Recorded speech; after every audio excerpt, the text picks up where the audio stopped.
Hi everyone, and welcome to Laura Larsen Organizing. I'm Laura, your guide to finding clarity, balance, and joy through organization. Whether you're struggling with clutter at home or feeling overwhelmed by the mess at work, today's video is for you.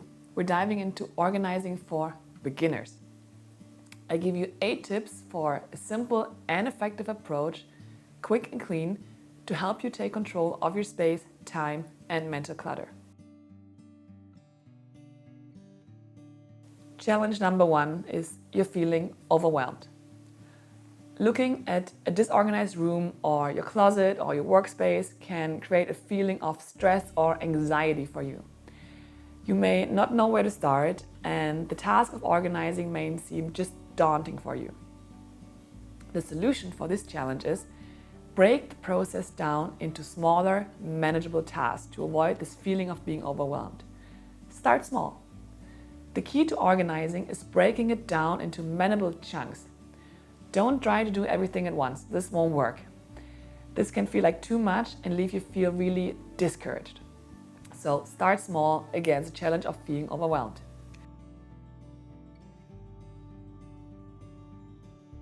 Challenge number 2 is you're procrastinating. You're starting the organizing process, and that's often the hardest part for you.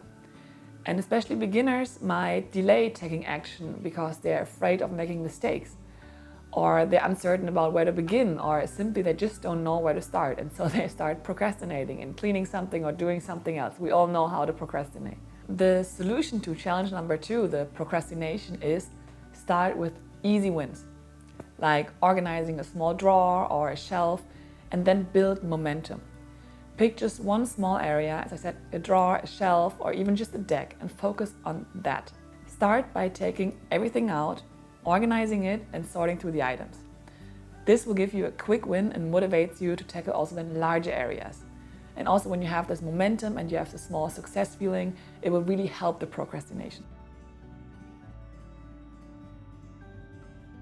Challenge number 3, sentimental attachment. Especially beginners may struggle to let go of items due to their emotional attachment. They're afraid of maybe needing something in the future, or they have an attachment to the past because it meant something for them in the past. So this is really a difficult problem that a lot of people face when they just start organizing. The solution to challenge number 3 is the yes, maybe, and the no pile. So you picked your area now which you want to declutter, and you're sorting through your items, and you stumble across the challenge of, do I actually need this? Do I love it? Do I not? Maybe I need it in the future, but somehow it has a meaning for me. Sentimental items can be really hard. So the trick is that you don't have to force yourself into yes and no. You don't have to decide right away, especially if you can't in the beginning, do I have to keep something or do I have to let it go? You can use the trick of the maybe pile. And that seems like a lazy excuse for now in the beginning, but the trick of the maybe pile is that you just keep your momentum of sorting through. So you have an item you're not certain about, and you also not sure if you want to get rid of it, so you just put it in the maybe pile and you will deal with it later.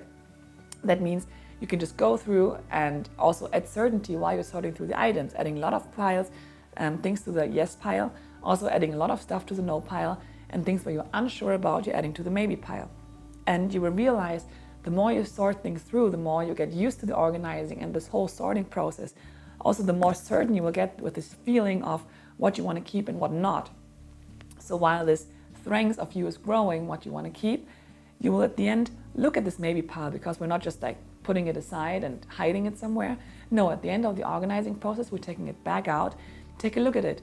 How does you feel about it now, about the maybe pile? And I'm sure that after you sorted through a lot of things already, you will look at this maybe pile and you have a really certain feeling of actually everything in there can actually go, or no, there are 1 or 2 items now where I've seen everything else in my apartment what I actually need or want to keep. So the maybe pile is difficult for you right now, so just put things aside, but it will get easier the more you sort through. So use this maybe pile to not stop and lose momentum and get over it.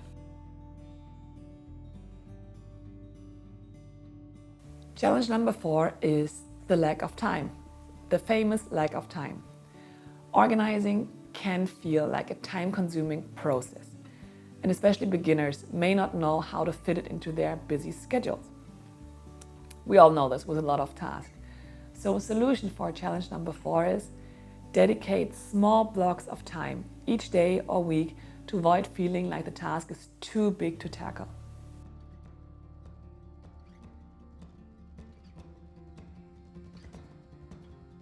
Challenge number 5 is maybe you're overcomplicating the process.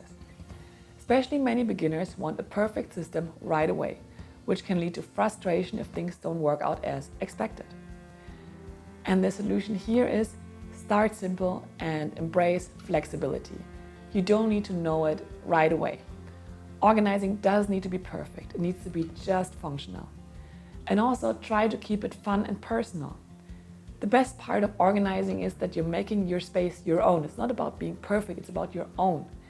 Whether it's adding some plants or artwork or a few personal items, make sure your space feels like you. Because when you love your space, you will naturally want to keep it organized. That's the beauty of it. Challenge number 6 is that you may not know where to put things. Beginners often lack a clear system for where to store or organize their items. And this can lead to confusion and clutter and a total destroy of the initial efforts. So the solution here is create simple systems. Once you've decluttered, it's time to make sure that these things stay organized. And therefore I recommend invest in simple storage solutions like bins or baskets or shelves, and also label them for easy identification, and especially important, assign a home for everything, so everything has one place. Because when you know exactly where things go, you're less likely to lose them and more likely to put them back where they belong. And also, if you don't want to invest in like expensive storage solution or bins or whatever, just small paper boxes from supermarkets or wherever, when your next Amazon package or whatever comes, keep them like old shoe boxes. This is all perfect for the beginning. Just make sure that you have the system where to put stuff in. It doesn't have to be fancy or expensive. Challenge number 7 is the difficulty then in maintaining the order. So once you start organizing, beginners especially may find it challenging to maintain the order over the time. And that actually often leads to a relapse into disorganization and then to less motivation and everything that comes behind. Solution for this is create a habit for regular tidying. Such as, for example, spend 5 minutes each day putting things back into their place. Make it a habit. Organization is an ongoing process. Not organizing the entire apartment, but keeping it organizing requires a little bit of discipline. And also, it's not about being perfect. It's about creating habits that keep you organized long term. And try setting aside a few minutes each day just to tidy up. It will keep things from piling up and prevent overwhelms, and everyone has a few minutes.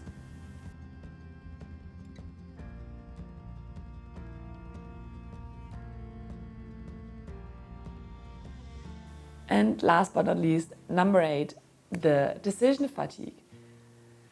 Sorting through all items can be mentally exhausting, especially when you don't know how to make decisions and what to keep and what to get rid of. So to tackle that, I recommend make quick decisions by asking yourself, do I need this? Does it serve a purpose or does it bring me joy? If you ask yourself these questions and the answer is no or yes, you really can avoid getting stuck.